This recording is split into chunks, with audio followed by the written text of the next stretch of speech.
Center for Development of Advanced Computing, CDAC, Pune.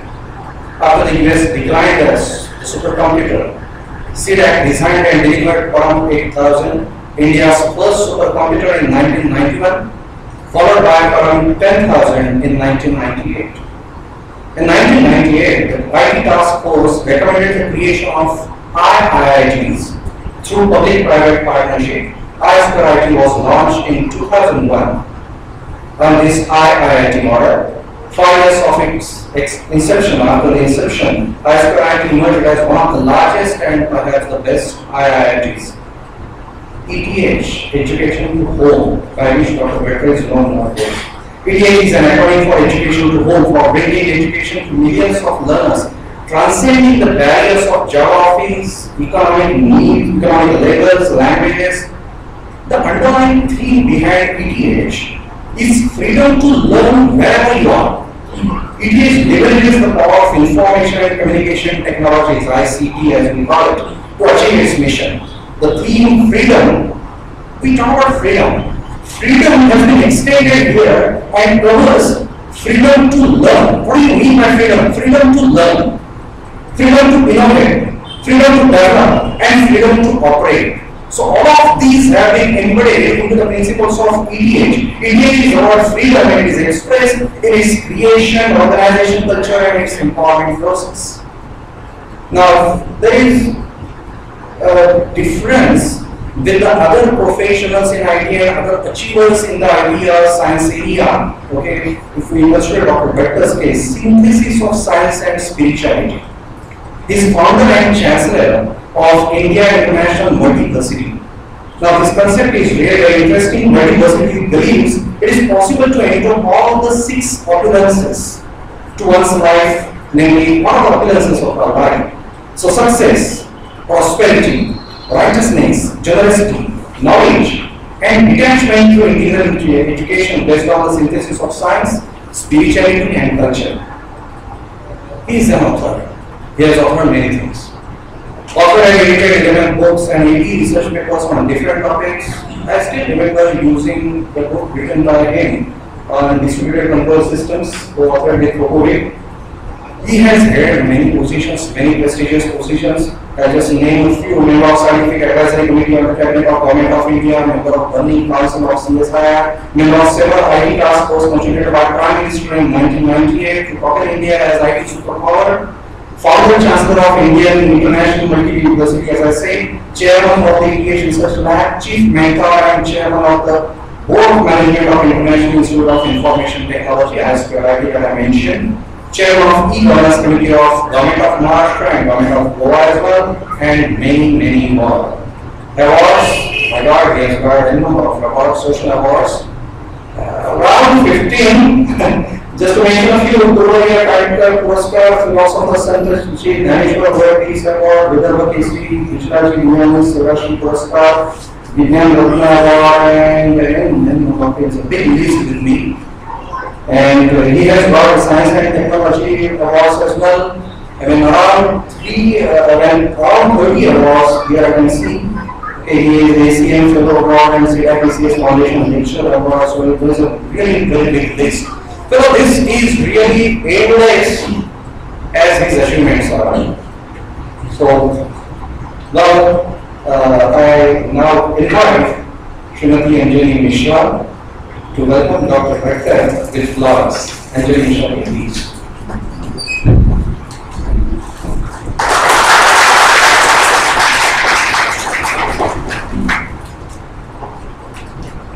This goes for the program. Yeah. I had. Yeah. Thank you. Thank you. Thank you for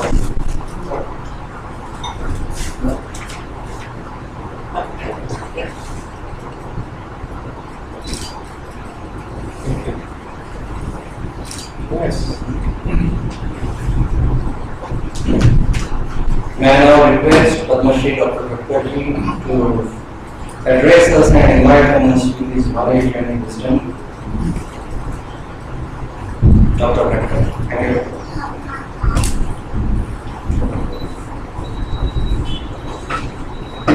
Good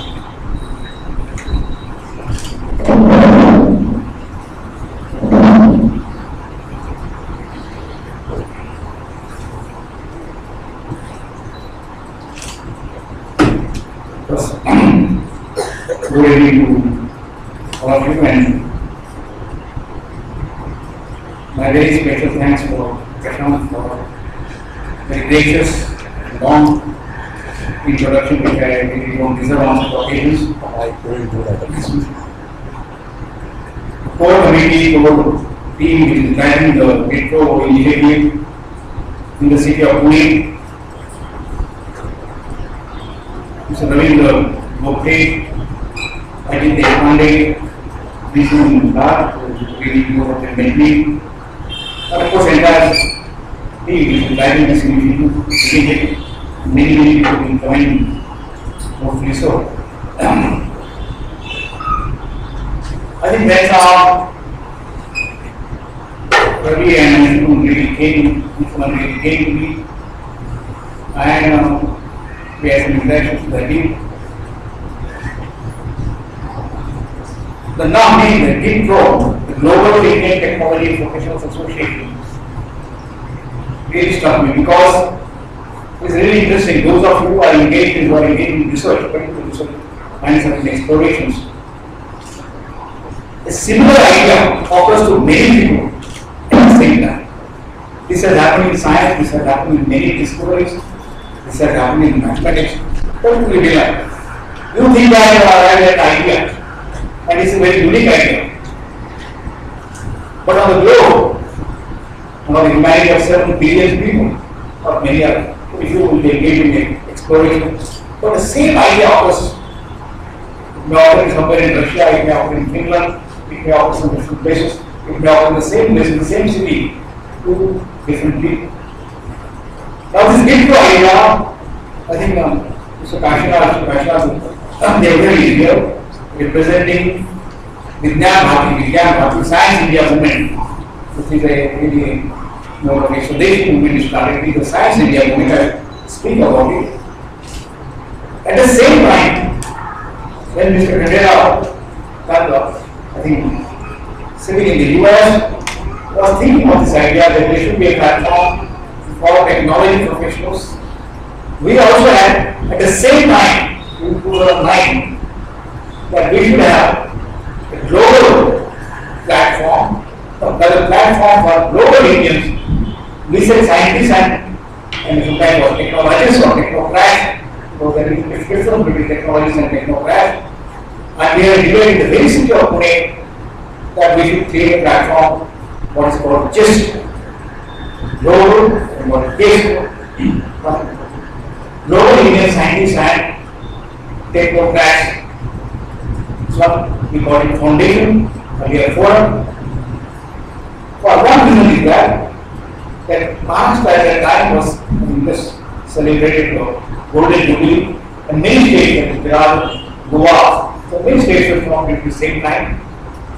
And we are not, what's happening is that there are many Maharashtrians in India, many Roman people, many Gujaratis, so on. Or many Indians are all over the world. But the hallmark of India is that India, right from the long and holy street, from travels across the world and transformed large part of the world at that time, and even today. But they are not engaged in the development of, not actively engaged in the development of the nation. We are contributing so much to the development of other nations. We will look at contribution for the US, science and technology, the academia, medicine, the services, the innovation recently. There is so much contribution coming from India to the world, particularly to the US, the UK, to Europe, and even now to the East. But same professions are not contributing. There is no platform. There is no significant platform. There is a Pravasi Divas and NRF participation in that platform has been created. But there is no active scientific, technologist, academic platform for their interaction, which is happening in different verticals that I think, but there is no very unified platform to do that. This idea also was thinking that how do we engage? How do we engage some of the best talent which are developed other nations, which are developed so much other nations, contributing back to India in a focus, in a visionary. This was the idea of the just, and there are many problems. For example, we were looking at the problem energy, we were looking at the problem of water. The professional water professionals working somewhere, working in the UAE, working in Switzerland, working in Europe, and they are also great professional recognitions. But we are consulting them for the Indian problems. And they are aware of the Indian problems, and they also don't have a platform to interact back in India, in the sense that somewhere there is a professional society like IEEE or Indian embedded system or automotive system, and these professional societies, IEEE or now ACL or many other professional societies, which are interacting, then the Indian government, they interact, and there are several international conferences. But as an Indian community, we are not finding that what are the national problems, and they are participating in the development plan of the country, in the policy making, these one of the objectives. The policy, when the IT policy was being decided in 1998, we did not really contribute from the US. We are, of course, we studied something people have gone, we are body those inputs, sample came from the US. That one example, sample Rajiv Gandhi created a platform for interaction, and suddenly we saw a different sample given a totally different perspective to technology issues. I think that was the process. Then Rajiv Gandhi became friendly with him. They like how this happened, the process started taking a lot of enthusiasm, a lot of moving why I can do US platform between India, and that platform was created, CDOR was created in that, but telecom policies were created, which is a fresh look at it. Rather than a lot of scientists were existing, a lot of people were existing at that time, but he gave a new look of technology. Everything must be there. Like this one management view for the science. There was no management in the sense of really delivering what we talk about, 1950s, etc. Detailed plan, some project management. He gave that dimension, which he should give a fresh view, because I think he was built that in the US. That was a very important contribution. What I want to say was that this platform is important. Banker's Club is absolutely a platform, and we also thought the same time, and Mr. Khandera and his colleague and you here are thinking at the same time on the same platform. We have a very successful thing on the GIST forum because inaugurated by Dr. Egan on one issue which we wanted to focus, because Thomas Taylor, the Stanford professor, most is a distinguished alumni of COE right here. I think we went on to the highest honors in the architecture and professional control systems and major contribution that people know. And system theory, control theory, etc., estimation theory, that is one of the most honored, celebrated professors. And who get the idea that if you have a larger platform, that is wonderful. But eventually you must really focus on who to get in this profession. I am interested in embedded systems, so we must create some within this. We have a larger layer and really having something more what you call productive interactions. So that's why we decided that it's not a general platform also, it's a general platform, but there will be some specific things which more people can take in to solve problems. Anyway, so this was the thing which I was just referring to, this application, this idea is coming right time. Why is the right time? Why it should be the right time? And this is extremely important to recognize at this moment. Is that I personally believe, and most of you right now, they are aware of coming from the IT professionals, whether from information technology, but not the other professionals who are aware. We are aware. That's one. Until somebody else brought us to that notice that the 21st century really is coming, and something else is going to happen. The nations which are going to be competitive, nations going to rise, are not going to be the nations in the last few centuries. Like the 20th century belonged largely to domination of America. The American thought, what is the mean? And some part of the British after World War II. It's one. But really, what last century was the American century. You can largely say it's the American century. Previous century belonged to the colonizing nations. If you really look at that, the British Empire and the other colonizing, the French did, the Portuguese did, the Spaniards did. It's one last few centuries was they conquered the world in all parts of the world, and I think that was the last thing